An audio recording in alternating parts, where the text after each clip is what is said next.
Hello everyone, Radhe Radhe সবাইকে, হরে কৃষ্ণ, জয় শ্রীকৃষ্ণ। আশা করছি তোমার সবাই খুব ভালো আছো। আমি খুব ভালো আছি। চলে এলাম চিরশ্রী গোপু চ্যানেলে ছোটোখাটো মিষ্টি ভিডিও নিয়ে। গুড মর্নিং সবাইকে, শুভ সকাল। কেমন আছো তোমরা অবশ্যই কমেন্টে জানিয়েছিও। শুভ একাদশী সবাইকে। তো একাদশীর দিন আমি সকাল থেকে রাত পর্যন্ত কী খাবো চলো সেটাই চটপট করে শেয়ার করে দিই। আগের দিনই তোমরা শেয়ার করেছি একাদশীর দিন গোপুকে সকাল থেকে রাত পর্যন্ত কী ভোগে দিয়েছি সেটা শেয়ার করে ফেলেছি। ফার্স্টে দেখো 12টা বাজার পর একটু নকুলদানা কেনা, কারণ সকালে ভোগে দিয়েছিলাম নকুলদানা, দুপুর তারপরে 3 ঘন্টা পর দিয়েছিলাম 2টো লাড্ডু। তো প্রথমে নকুলদানা খেয়ে তারপরে একটা লাড্ডু আমি ঈশানকে দিলাম, আরেকটা লাড্ডু আমি খেয়ে উপোস ভঙ্গ করলাম। আর এখানে দেখো 6 লিটার জল নিয়ে রেখেছি। প্রথমে হাফ লিটার খেয়ে নিলাম, তারপর আবার 1 লিটার ঢকঢক করে খেয়ে নিলাম, মানে 1.5 লিটার জল কমপ্লিট করলাম খেয়ে।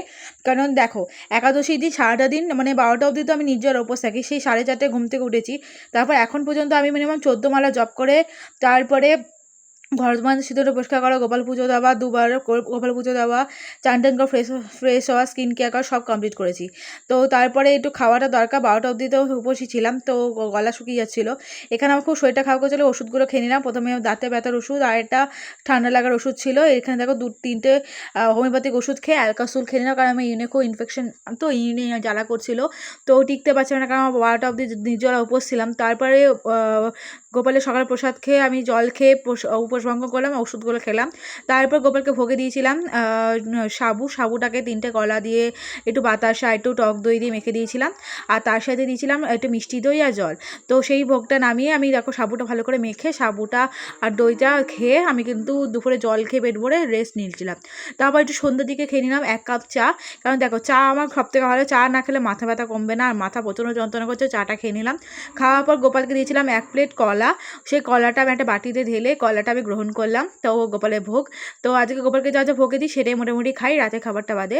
তারপর একটুখানি দুধ আর হরলিক্স গুলে নিয়েছি, কারণ দেখো সারাটা দিন তো আংবাং চান খাই, কিন্তু এটা খাওয়াটা খুবই দরকার। এটা খেলে কিন্তু শরীরটা ঠিক থাকবে। আর জানো তো দুধে প্রোটিন থাকে, ক্যালসিয়াম থাকে।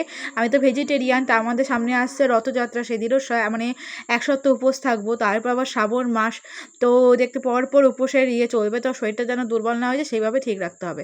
তারপরে পুরো 1 লিটার জল পর খেয়ে নিলাম। তারপরে দেখো গোপালকে রাতে দিয়েছিলাম 2টো মিষ্টি, সেই মিষ্টিটা আমি সেটা গ্রহণ করলাম।